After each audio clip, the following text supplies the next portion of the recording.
Matric के tele counselling में Bihar board के बच्चों को बताया गया कि वह गणित विषयों की तैयारी कैसे करेंगे। साथ ही बहुत एक बड़ी बात कह दी गई सिलेबस को लेकर के, जब बच्चे ने सवाल की कि क्या सिलेबस में कटौती करेगी या नहीं करेगी बिहार बोर्ड, तो क्या कहा गया और क्या बताया गया। और साथ ही बताया गया कि वह कौन कौन से चैप्टर को पढ़ेंगे और उनके अंकों का जो पैटर्न रहेगा वह कैसा रहेगा। ये सारी बातें उन्होंने बता दी है।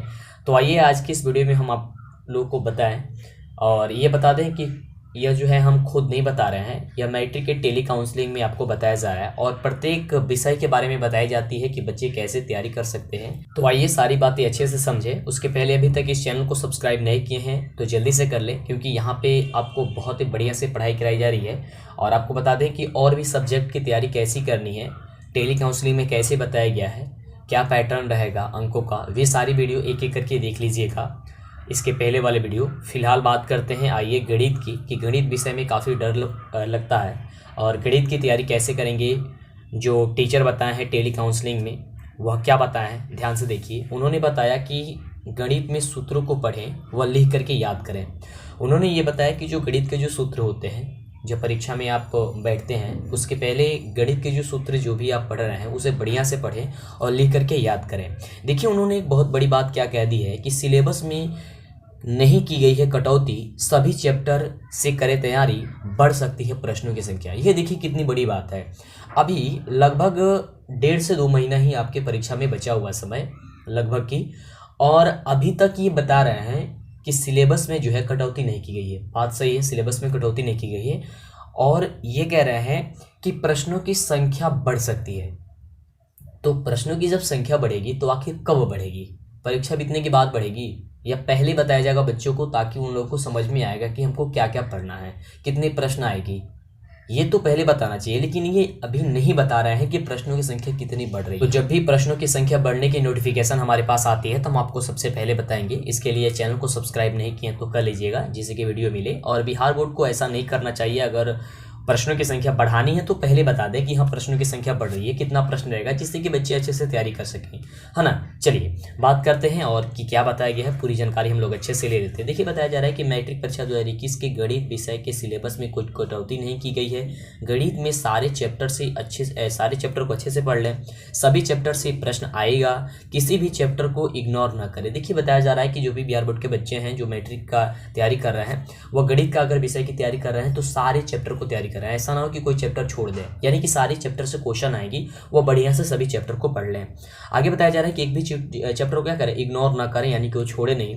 बताया जा रहा है कि हर दिन 3 से 4 घंटे गणित में देना जरूरी है। यानी कि जो भी बच्चे अगर पढ़ रहे हैं मैट्रिक की तो वो लगभग 3 से 4 घंटा जरूर दें, जरूर अपना पढ़ाई करें।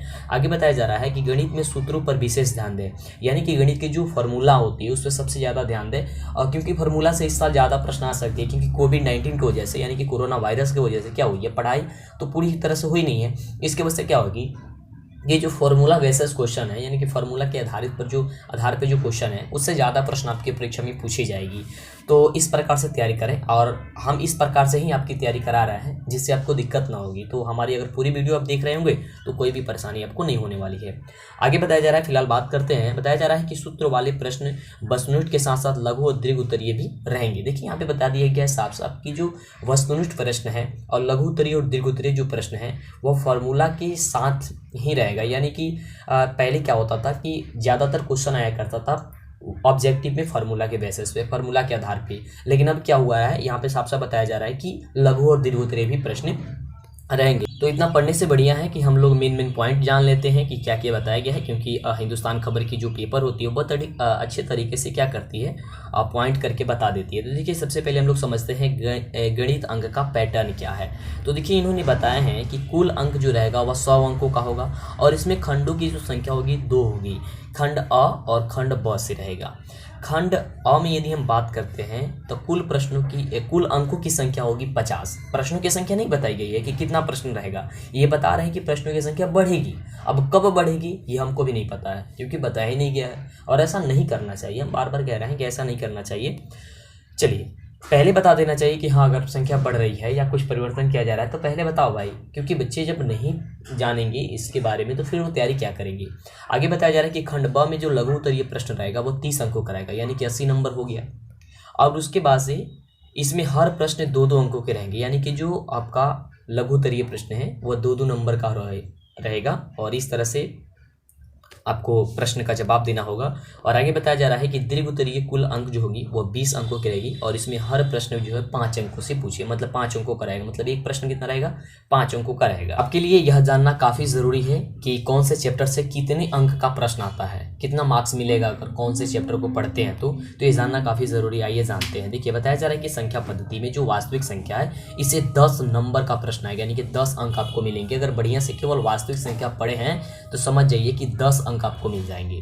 आगे बताया जा रहा है कि बीजगणित में, तो बीजगणित में देखिए बहुपद, दो चरमी रैखिक समीकरण, युग्म, द्विघात समीकरण, समानांतर श्रेणी, अगर इतना आप चैप्टर पढ़ते हैं तो आपको 20 अंक मिलेंगे। हालांकि मैंने आपको पहले ही बता दिया था कि किस चैप्टर से कितने अंक का प्रश्न आता है और ये जानना काफ़ी ज़रूरी है। जो बच्चे नहीं जानते वो जान लें, नहीं तो आगे दिक्कत होगा। क्योंकि अगर देखिए ये जान लेते हैं ना कितने विषय से कौन से चैप्टर से कितने अंक का प्रश्न रहता है, तो क्या किया जाता है कि जो ज़्यादा अंक से प्रश्न पूछा जाता है जिस चैप्टर से, उस चैप्टर को पहले बढ़िया से पढ़ लिया जाता है।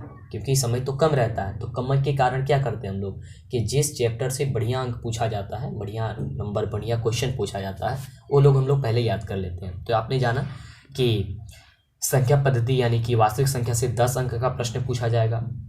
बीजगणित में अगर बहुपद पढ़ते हैं, दो चर रैखिक समीकरण, युग्म पढ़ते हैं, द्विघात समीकरण, समानांतर श्रेणी पढ़ते हैं तो आपको 20 अंक का तैयारी हो जाएगा।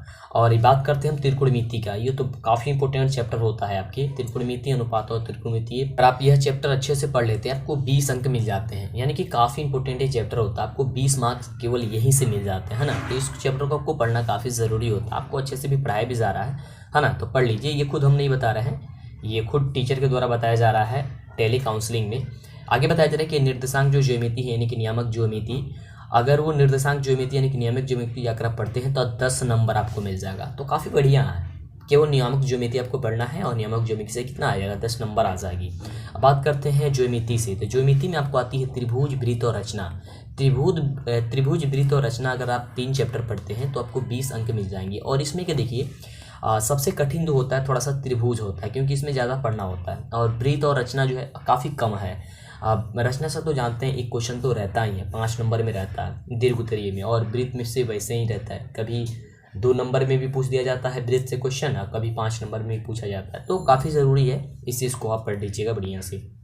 आगे बात करते हैं क्षेत्रमिति से कि क्षेत्रमिति में जो होता है, तो देखिए तो क्षेत्रमिति में जो होता है वो होता है वृत्त से संबंधित क्षेत्रफल और पृष्ठीय क्षेत्रफल और आयतन। देखिए आयरन लिखा गया है टाइपिंग करते हुए, पेपर में भी टाइप करते हुए गलती हो रहा है, देखिए सब जगह हो जाता है। चलिए, तो यदि आप यह चैप्टर पढ़ते हैं तो आपको 10 अंक मिल जाएंगे। कितने अंक मिलेंगे आपको, 10 मार्क्स अगर मिल जाते हैं अगर ये चैप्टर पढ़ लेते हैं तो। और बात करते हैं कि सबसे आसान जो चैप्टर होता है इसे पढ़ने काफ़ी ज़रूरी होता है बच्चों को, सांख्यिकी या प्रयक्ता। जो सांख्यिकी और प्रयक्ता पढ़ लेते हैं इससे 10 मार्क्स मिल जाते हैं। और 10 मार्क्स इस प्रकार से आपको कितने मार्क्स हो जाएंगे, 100 मार्क्स आपको हो गए। और इस तरह से आपकी मार्क्स जो मिलेंगी परीक्षा में, अगर इस तरह से आप तैयारी कर पाते हैं। और आप अब देखिए कि आपने कौन कौन से विषय की कौन कौन से चैप्टर की तैयारी बढ़िया से कर ली है, आप हमें कमेंट में बताएंगे तो हमें खुशी होगी। और जो चैप्टर का तैयारी आप बच्चे नहीं कर पाए होंगे उसे हम और भी अच्छे से कराने का चाहेंगे। या आप बताइए हमें कौन से चैप्टर को आपको अच्छे से पढ़ने की ज़रूरत है, कौन से चैप्टर को आप बढ़िया से नहीं पढ़े हैं, जिससे कि हम आपको अच्छे से पढ़ा दें, जिससे कि ये ना हो, दिक्कत ना हो।